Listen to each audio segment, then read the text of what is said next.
Hello, so this week we're going to be talking about our technological pioneers, and the technological pioneer I had was Stephen Wozniak. Stephen Wozniak was an American inventor, electronic engineer, programmer, and technology entrepreneur who co-founded Apple in 1976. After Wozniak left Apple, he created CL9, which was the first universal programmable remote. He later focused his work on creating and bettering technologies in K through 12 schools. In 1969, Wozniak returned to the Bay Area after being expelled from the University of Colorado Boulder in his first year for sending prank messages on the university's computer system. He later re-enrolled at De Anza College and transferred to the University of California, Berkeley in 1971.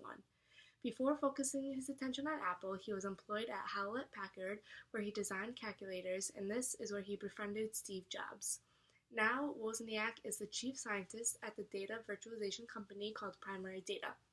He has also greatly contributed to many philanthropies and has won many honors and awards for his work.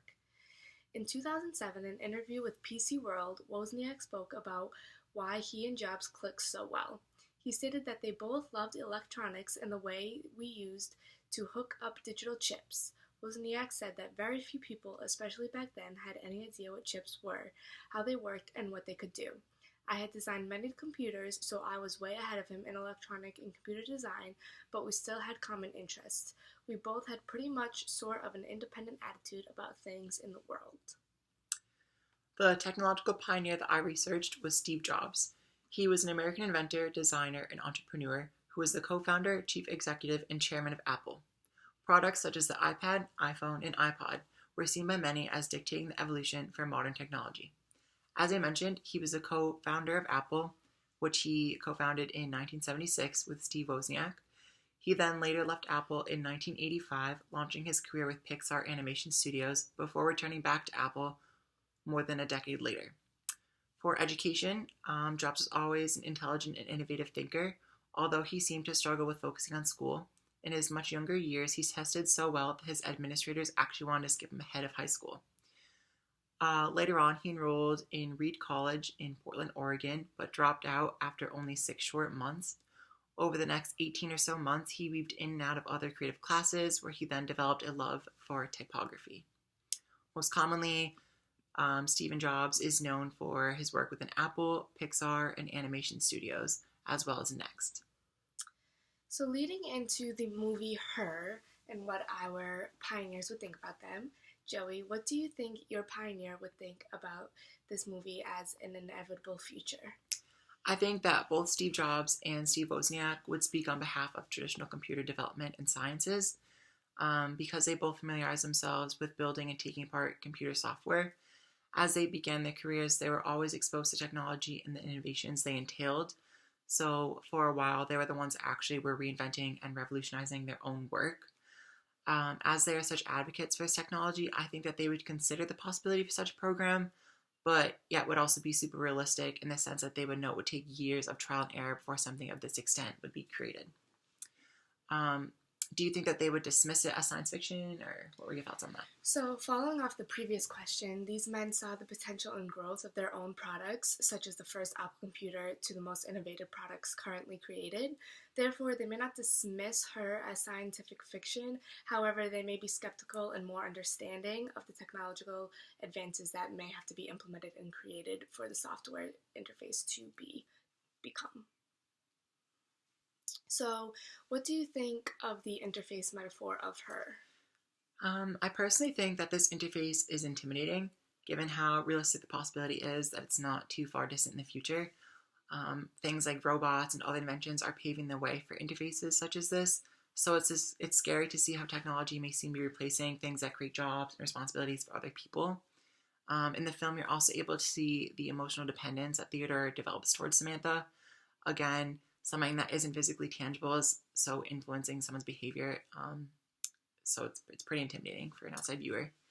Right. So based off that, what interface systems today are leading us into the direction of Her, would you think? One of the ones I was researching is called the BCI, or the Brain-Computer Interface.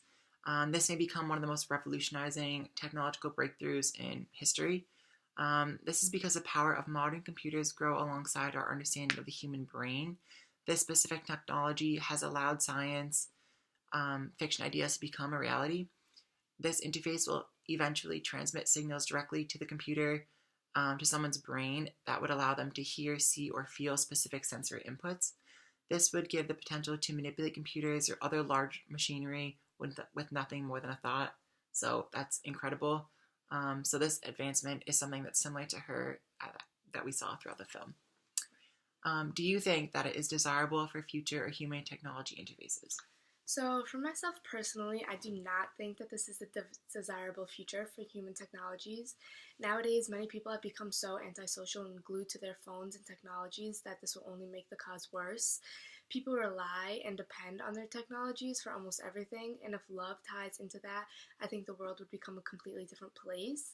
You will lose all face to face communication with those around you and may not be interested in that one on one relationship because you'll be so dependent on a computer.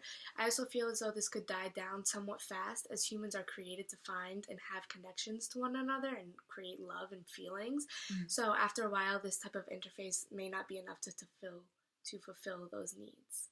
What do you think some pros and cons of her future would be like? So I think some basic pros are that Samantha gives someone constant company. She's always there for someone. Mm-hmm. And she also may bring out a different side of someone's personality and behavior, such as in the movie she begins to make Theodore happier and more lively. However, I do believe there are more cons than pros. Creating a love relationship between a human and computer may be seen as far-fetched and maybe even weird to some. Mm-hmm. These computers are also programmed to be the best they can be, and the main goal of the interface is to make someone else happy, providing no real-life possible situations such as arguments or disagreements. And this also, again, doesn't fulfill someone's sense of love, as they are unable to look or feel the person they believe they have fallen in love with. And just like as we saw in the movie, he was so in love with Samantha and thought that she was the only one he was talking to, and he later found out that she was doing the same thing for 8,000 some odd other people, Well said. So while you were watching her, did you see any distinguishing displays of public art or digital art that are far-fetched or different, or any comparable from now? Yeah, so a lot of the artwork I felt give off a futuristic view, just in some of the games and sculptures that was prevalent throughout the film. One thing in particular that I took note of was the scene where Samantha was walking Theodore through the carnival. It kind of reminded me of people now on FaceTime with a friend or a loved one. So it definitely kind of gave that type of feel, while also being slightly more futuristic, because it was like a direct interaction where she was actually able to see what he was seeing and kind of direct him throughout that. Another notable thing was the billboards. They were slightly flashy, kind of like something you would see in New York City or Las Vegas. So it's nothing out of the norm, yet totally applicable to current places in nowadays. Another thing I noticed was the furniture. It was slightly more modern. It was slimmer, sleeker, just brighter in colors. But it definitely was prominent how far technology has come throughout the film. So I definitely did notice that as I watched. Great, and I agree. So, thank you for watching.